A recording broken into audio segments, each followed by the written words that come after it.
So you guys did get through your playoffs without COVID ruining it. Yeah, it was wild. So that was as soon as that ended. Like we didn't make it to the NEPSAC championship, but we got to make it to the national championship. So we played Mount Zion at Connecticut College. We ended up losing that game, but I had a really good game that game too. And as soon as that ends, we're like, all right, our season's pretty much over. That's when COVID really starts to pick up. And I remember they like, it's starting to get more like traction throughout campus. And we were supposed to go on spring break, and they were like, oh, like we're gonna extend spring break. And I don't know why, like, and I remember my friend, my like roommate at Cushing, his name was Clay.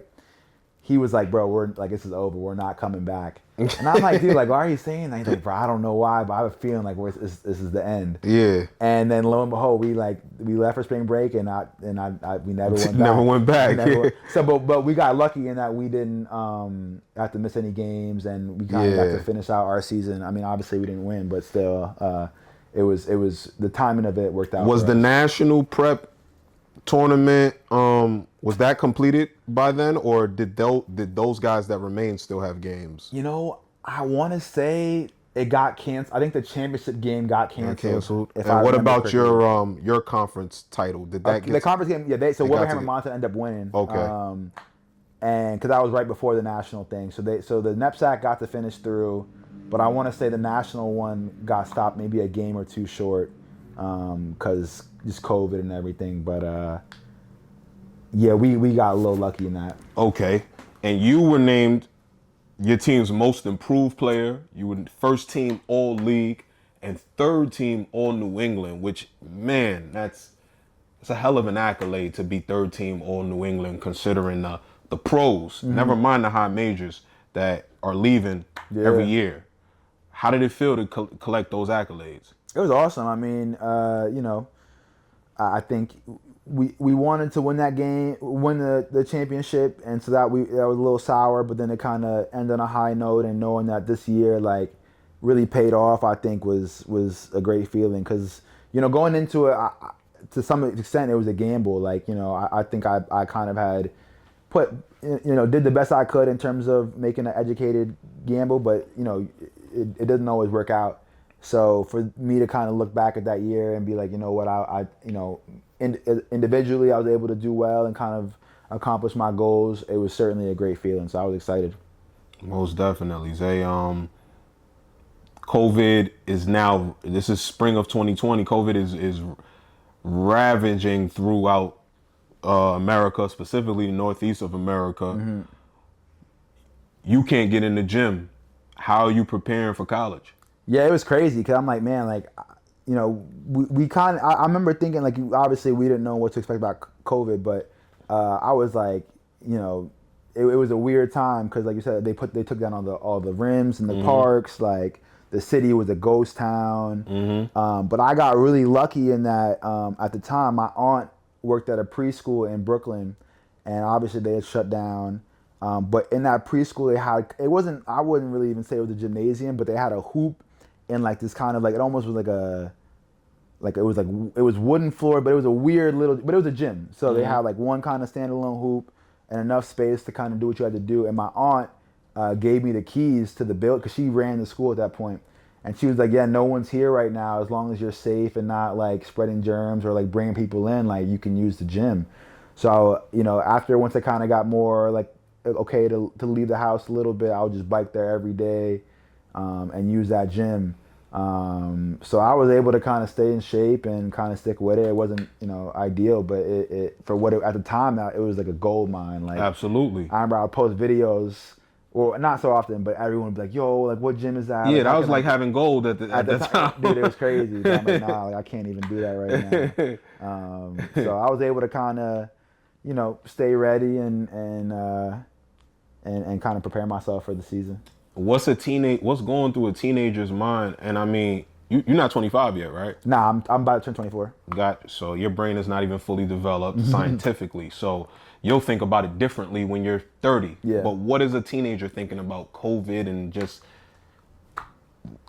the world going through something that you never seen, that you never imagined at the time? Yeah, I don't know. I remember thinking it was crazy. I was a little nervous because I didn't want to get sick. I didn't want my family to get sick. You know, you see all these crazy headlines. You didn't really know what to expect. But I was just like, if I can keep hooping and kind of just, it honestly, like, my family was lucky enough to kind of stay healthy, and I got at that time. My mom she had gotten married when I was in high school, and at that point she had just given birth to my little brother. So basically, I got to watch my little brother like from ages like from 3 months to however long we were in the pandemic, kind of grow up and well, not grow up all, but you get to be around him for those Yeah. early stages of his life. So it was awesome. I got to be around him and watch him kind of develop a little bit and get to be around fam. So it wasn't, honestly, I wasn't super, like, I don't remember thinking that it was Super tied down by yeah, COVID like or something like that. obviously, it was frustrating for a lot of us, but Yeah. I think I had a good situation. Sounds like you were blessed, and, Yeah, and for that's sure. and that's great, a great thing. What was campus like, life like, as you arrive at the doorstep of Cornell in 2020 fall? Yeah, it was weird. Like, I obviously didn't know what to expect from college in general, but then also see it like in that weird state. It was crazy. But I think Cornell was enough out the ways in upstate New York to that they were able to bring kids on campus. So I was able to meet like my incoming freshmen, my incoming like classmates, and kind of develop a rapport. But it wasn't like college from any like you didn't really get to socialize or They had stipulations and all of yeah, you that. had to like all those type of rules and stuff. So, but still, that was but and we weren't even allowed to hoop at first too. So that was a time for that. Me and my other, because we had a pretty big incoming class that year, 6 of us. But we got really close in that first couple weeks because none of us really knew what college was like and also how to kind of navigate it in this time. So Right. it was definitely different, but it was cool. The Ivy League decides that they should cancel the 2020-2021 season. How disappointing was that? And in that moment, how did you feel? Yeah, it was disappointing. I kind of had a feeling that they were going to do that because we got to campus and like we hadn't touched the ball. We weren't able to like do anything. So I'm like, no way we're going to be able to turn around and have a season. But I was kind of thinking that no one was. So when conferences started finding a way, I was a little disappointed that the Ivy League didn't try that. But they kind of, that was when they started establishing like, all right, well, even if we don't have a season, you'll get to play this year as a fifth year. And so there was kind of a silver lining and everything that like, all right, well, we'll be able to play next couple years and then have a chance to go play somewhere else or for that fifth year. So it wasn't all bad. I think it was disappointing and certainly set us back some. But I think I really got close with my teammates because we didn't have much else to do. Much else to do. Just kind of get to know each other and navigate it through together. So it was a blessing for sure. So athletically, what did you and your guys spend the year doing? I think we didn't get to start practicing until the second semester. So some guys weren't even on campus. Some guys stayed home. I think all the freshmen stayed on campus because like we just kind of wanted to get acclimated.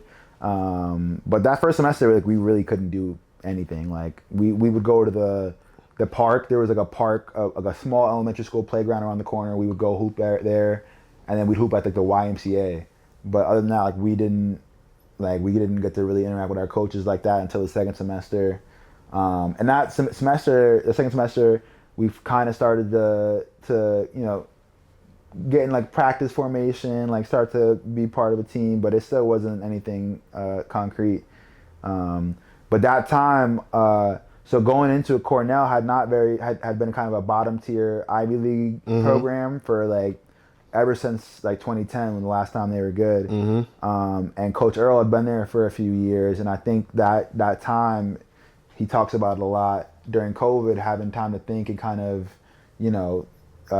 evaluate. He decided to kind of change a lot of the principles and kind of the structure of our team, and kind of basically he just sped up everything. He really wanted to go from being one of the slowest Division I teams to one of the fastest ones. So we didn't know at the time anything was different because this was all new to us anyways. But he really kind of restructured our team and our program, and so that time actually was like it was pretty big for the trajectory of the next 3 years at Cornell. Most definitely. Now that year passes and things begin to open up.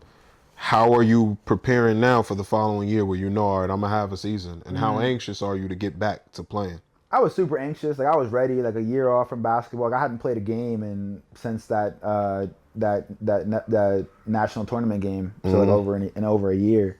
So I was excited. I was nervous because I didn't know what to expect. Like I thought that from a skill level, I was prepared. Like I was going to be able to compete with the guys on my team. But we had a really big team. So which is kind of like a common theme in the Ivy League, but especially at Cornell, we might have had like 18 or 19 guys on our roster. Yeah. So like as a freshman, so going into it now, I'm like technically a sophomore, but I still hadn't played. Like I was a sophomore academically, but a freshman.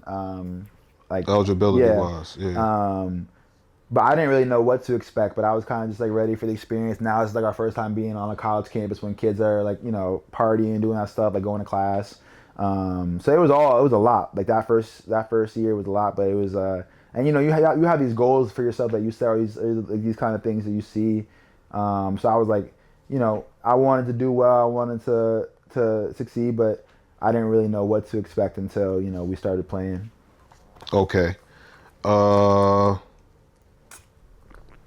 Now when the year does roll around, you appear in 22 games, you see the floor in 22 outings.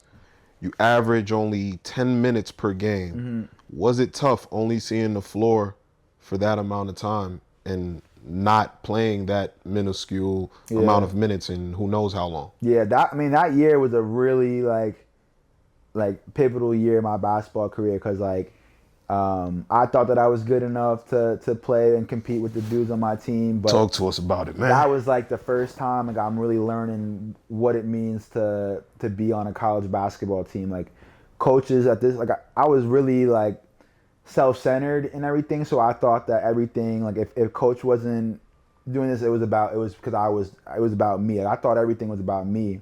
And I think that kind of allowed me to overthink or made me overthink things and kind of, I struggled a lot that year because I didn't really know my place, and I thought that like everything, if I wasn't playing this much this game, it was because I was not good enough, or if I was, it was because he thought like I thought everything. I was just so self-centered in my approach to things. I think that year really allowed me to kind of, at the end at least, to kind of be like, you know what, like it's way deeper than just one player on the team. Like coach is not about to. He wants to win. At the end of the day, he got to feed his family. Like that year was because he had like pretty much 3 or 4 losing seasons before that. So like looking back at it now, like his job was on the line that year, and so it wasn't a matter of like, oh, I'm gonna play Isaiah because I like him a lot, or I'm not gonna play him because I don't like him.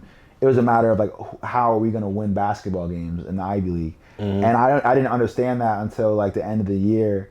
So I struggled. Like I took everything personal. Like the coach that recruited me, the assistant coach, we were getting into it all the time. Like I didn't really understand like kind of what my role was and kind of how to be effective. So I had my moments where I had good games, but especially towards the end of the year, I really fell out of the rotation, and that was a big thing for me because I'd been on teams where I wasn't playing as much, but I was getting like consecutive DNPs towards the end of Ivy play, and just sitting on the edge of the bench, like watching dudes, also like dudes in my class too, like playing and starting.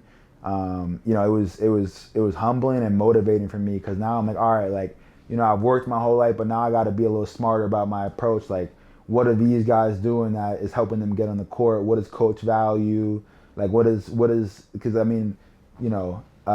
there's things that I think I was always good at, but it wasn't necessarily. It was about kind of how it impacts winning. Yeah, exactly. And a lot of times the things that you think you're good at, I noticed even myself never played at your level, but thinking that, I do this shit at a very high level, and nah, it's 4 motherfuckers in this gym that do this shit at a higher level than you do it. Motherfuckers is looking at numbers and saying, yo, when that dude put that shit up, that shit go in 40% of the time. Yeah. When you put that shit up, that shit go in 29% of the time. And you Yeah. don't even realize that you Exactly. shoot 29%, you know, and it's just like, oh shit, you know. Yeah.